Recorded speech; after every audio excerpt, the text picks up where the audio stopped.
Video में जिसमें हम लेके आए हैं कॉमन से मिस्टेक जो बार बार स्टूडेंट रिपीट करते हैं before starting their admission process. So आज हम उसके ऊपर वीडियो लेके आए हैं और टॉपिक है don't do this mistake before admission starts.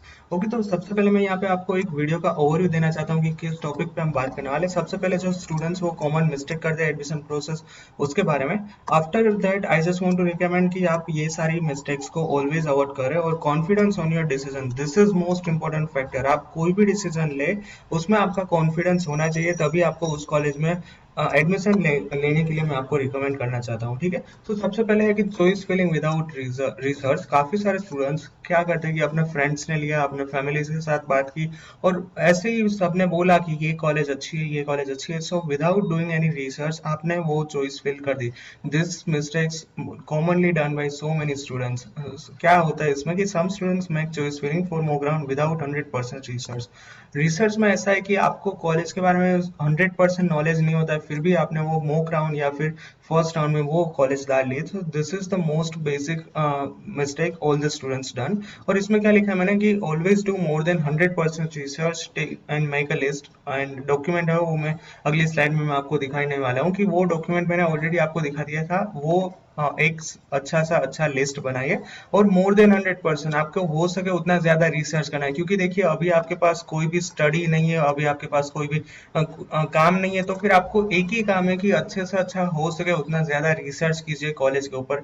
हो सके तो वहाँ पे कैंपस में जाइए, वहाँ के स्टूडेंट्स के साथ बात कीजिए और ये सारा का सारा होने के बाद एक अच्छा सा लिस्ट बनाइए और डॉक्यूमेंट मैंने अगली स्लाइड में दिखाने वाला हूँ। सो दिस इज द डॉक्यूमेंट, मैंने ऑलरेडी आपको एक बार दिखा के दे दिया है। आप यहाँ पे भी इसका स्क्रीनशॉट ले सकते हो और मैंने उस वीडियो में दिखाया था कि आप किस तरह से इसको अच्छे से चॉइस फिल कर सकते हो। यहाँ पे सारा का सारा डिटेल काफी अच्छे से, कॉलेज नेम, आपका जो कुछ भी रिक्वायरमेंट है वो सारी की सारी ये वाली सीट में आ जाती है। ठीक है, सो आप इसका एक बार स्क्रीनशॉट ले लीजिए अथवा तो इसको डाउनलोड भी कर सकते हैं। मैंने इसके पहले ये पूरा का पूरा वीडियो अच्छे से एक्सप्लेन किया था। ठीक है, दूसरी बात की दूसरी क्या कॉमन मिस्टेक है, follow your dream, follow your passion. ये सबसे अच्छी बात है कि काफी सारे स्टूडेंट्स क्या करते हैं कि अपने फ्रेंड की ब्रांच है वो कॉपी करते हैं, उसको रिसर्च नहीं किया होता है कि मेरा फ्रेंड जा रहा है कंप्यूटर में तो चलिए मैं भी कंप्यूटर में ले लेता हूँ। इससे क्या होगा कि आगे चल के क्या होगा कि आगे चल के आपको दिक्कत आएगी, क्योंकि फर्स्ट ईयर ऑफ इंजीनियरिंग में क्या होता है कि कॉमन सब्जेक्ट्स होते हैं।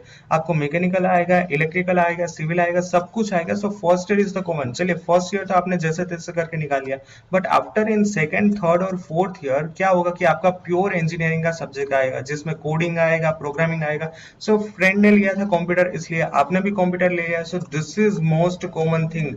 ऐसा मत कीजिए, आप अपने आप में देखिए आपका क्या पैशन है, आपका क्या ड्रीम है, आप किस में इंटरेस्टेड हो। After then make your choice, make your decision. So this is most important, follow your dream, follow your passion को। काफी सारे स्टूडेंट्स में ऐसा देखने को मिलता है कि दो स्टूडेंट्स है, दो काफी अच्छे फ्रेंड्स है, सो दोनों को डिफरेंट कॉलेज में एडमिशन नहीं लेना था, तो एक ने जो कॉलेज में एडमिशन मिल सकता है दूसरे ने भी उसी कॉलेज में एडमिशन ले लिया। सो this is really a basic common mistake which is done by so many students. ठीक है, और make your own decision for selecting branch and college. आप ऐसा ना सोचिए कि आपका फ्रेंड है वो सारे दूसरी कॉलेज में चले जाएंगे, this is not a good thing. Make your own decision for selecting branch and college. अपने आप में देखिए कौन सी ब्रांच अच्छी है, कौन सा कैंपस अच्छा है और उसके बाद अपना खुद का डिसीजन लीजिए which is based on your dream and which is based on your passion. So this is really important advice for me to you all. ठीक है, third mistake is avoid direct admission in the college. अब ये point के बारे में काफी सारे students को पता होगा, काफी सारे स्टूडेंट्स को पता नहीं होगा। यहाँ पे मैं कॉलेज के नाम नहीं लेना चाहता, बट काफी सारी कॉलेज आपको डायरेक्टली इंजीनियरिंग में एडमिशन दे देते हैं without process of ACPC professional committee. इसमें क्या होता है कि कॉलेज को कुछ टोकन फी देनी होती है, उसके बाद अपना एडमिशन कंफर्म हो जाता है, उसमें आपको एसीपीसी की कोई भी प्रोसेस करनी नहीं रहती है। काफी सारे स्टूडेंट्स को कॉल भी आते हैं कि आप हमारी यूनिवर्सिटी में एडमिशन ले लीजिए, इतनी अच्छी हमारी यूनिवर्सिटी है, इतना प्लेसमेंट प्रोवाइड करती है, फीस ये है। This is not a good thing, आपको ऐसा नहीं करना है। Avoid direct admission in the college. There are so many colleges who offers direct admission without doing the process of ACPC and finalise your admission in their college. ठीक है, always avoid this, क्योंकि मेरे time पे मुझे काफी सारे call आते थे कि आप हमारी यूनिवर्सिटी में आ जाइए, आपका टीएफडब्ल्यूएस में भी हो जाएगा, but still I avoid it, मैंने भी वो नहीं किया था। सो आई ऑल्सो रिकमेंड यू कि don't do this, avoid direct admission in the college. अगली थिंग है fourth common mistake, don't give too much pressure on your self. काफी सारे स्टूडेंट पैनिक हो जाते हैं, उसको काफी सारा ऐसा प्रेशर और स्ट्रेस ले लेते हैं। सो आई ऑलवेज रिकमेंड यू कि इतना ज्यादा प्रेशर मत लीजिए। कोई बात नहीं, अगर आपका जो फेवरेट कॉलेज है उसमें एडमिशन नहीं होता है तो भी ठीक है। At this step students gate mentally confuse for selecting college. ये काफी सारे स्टूडेंट्स को मैंने देखा था। इनफैक्ट मेरे टाइम मेरे काफी सारे फ्रेंड्स को ये हो ही गया था, क्योंकि क्या होता है कि उसको जाना था निर्मा में, कट ऑफ था 2000 और उसका मेरिट रैंक आया था 2.2000 यानी कि 2200 के आसपास। सो ओनली फॉर 200 स्टूडेंट्स, इतना कम गेप होने के बावजूद भी उसको एडमिशन नहीं मिला। तो फिर एक परेशानी हो जाती है, एक आपको मेंटली हो जाता है कि थोड़ा सा मैंने ज्यादा मेहनत की होती तो मेरा निर्मा में एडमिशन हो जाता। सो ऐसा नहीं करना है। कोई बात नहीं, निर्मा में एडमिशन नहीं मिला तो कोई फिर काफी सारी अच्छी अच्छी कॉलेजेस है उसमें मिल जाएगा, ठीक है। One biggest reason is to changing the time table again and again. इसका एसीपीसी का टाइम टेबल काफी बार ऑलरेडी बदल चुका है। सो इसका रीजन से भी काफी सारे स्टूडेंट्स को दिक्कतें आती है, क्योंकि क्या होता है कि आप फुल्ली प्रिपेयर रहते हैं कि आप ऐसा सोचते हैं कि 2 दिन बाद मॉक राउंड है, बट अगले ही दिन, उसके एक ही दिन पहले नया सर्कुलर आ जाता है जिसमें बोल दिया जाता है कि मॉक राउंड है वो एक वीक के लिए पोस्टपोन हो गया। सो ये टाइम टेबल बार बार बदल रहा है, इससे भी काफी सारा आपको एक प्रेशर सा फील होता है। और जितना ज्यादा टाइम टेबल बदलेगा उतना ही सस्पेंस बढ़ेगा, क्योंकि आपको ऑलवेज दिमाग में ये थॉट तो रहता है कि क्या मुझे इसमें एडमिशन मिलेगा नहीं मिलेगा। So don't take stress, just be relax and confidence. और यहाँ पे मैं एक बात और भी आपको एक बता दूं, काफी ब्रेकिंग न्यूज है ये। कल हमने देखा था कि टीवी न्यूज के जो सिद्धार्थ शुक्ला करके है, उसका हार्ट अटैक से डेथ हो गया। इसकी रीजन सबसे बड़ी थी, एक पहला था स्ट्रेस और दूसरा था fitness. So stress is the biggest thing. So I always recommend students to don't take stress, ठीक है। रिलैक्स होके अपना जो डिसीजन है वो आप ले सकते हैं, ठीक है। अगली बात, फिफ्थ पॉइंट है, लास्ट पॉइंट है ये वीडियो का, less mark and admission problem. चलिए यहाँ पे फर्स्ट कैटेगरी के जो स्टूडेंट्स हैं जिसका रैंक इनसाइड 5000 यानी कि 5000 के अंदर है।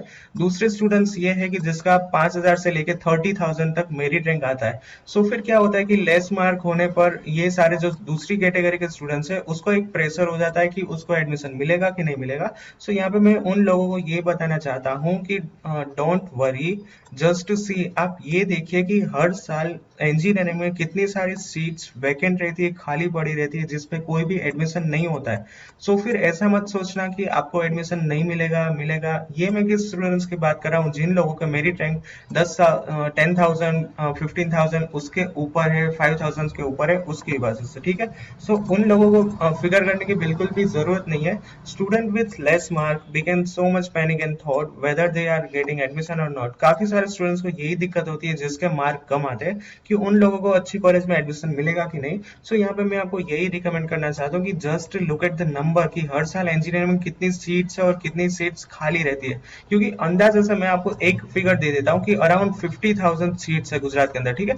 ये एग्जैक्ट फिगर नहीं है, बट इसके आसपास ही नंबर ऑफ सीट्स है। और आपने अभी मेरा एक लेटेस्ट वीडियो था जिसमें मैंने बताया था लेटेस्ट डेटा फॉर एसीपीसी, उसमें कितना था कि अराउंड 36,000 स्टूडेंट ने रजिस्ट्रेशन करवाया है। सो इतने स्टूडेंट्स ने तो सिर्फ रजिस्ट्रेशन करवाया। आपको पता है कि किसमें कितने लोग इसमें से अपना एडमिशन कंफर्म करेंगे? काफी सारे स्टूडेंट्स ऐसे होंगे जो फॉरेन जाना चाहते होंगे, सो वो लोग अपना एडमिशन कैंसिल करवा लेंगे। काफी सारे स्टूडेंट्स आईआईटी में चले जाएंगे। सो 36,000 के सामने ऑलरेडी 14,000 सीट्स तो अभी खाली पड़ी है। अब इसमें मान लीजिए कि 33,000 स्टूडेंट्स ने एडमिशन लिया है, तो कितने स्टूडेंट्स की सीट खाली रहेंगी? अराउंड 20,000 सीट्स ऑलरेडी वैकेंट पड़ी हुई है। सो आप ऐसा बिल्कुल मत सोचना कि आपका एडमिशन होगा क्या नहीं होगा, ठीक है। सो ये उन स्टूडेंट्स के लिए है जिन लोगों के अच्छे मार्क नहीं है। So somewhere and somehow you will get admission, ये मैं आपको गारंटी के साथ बता देता हूँ कि आपका एडमिशन 100% होने के चांसेस है। सो this is all about today's video. I hope you like this video, and if you're new to my channel, then subscribe my channel and press the bell icon for the latest notification. So this is all about today's video. If you have any doubt, then feel free to ask me in the comment. Thank you.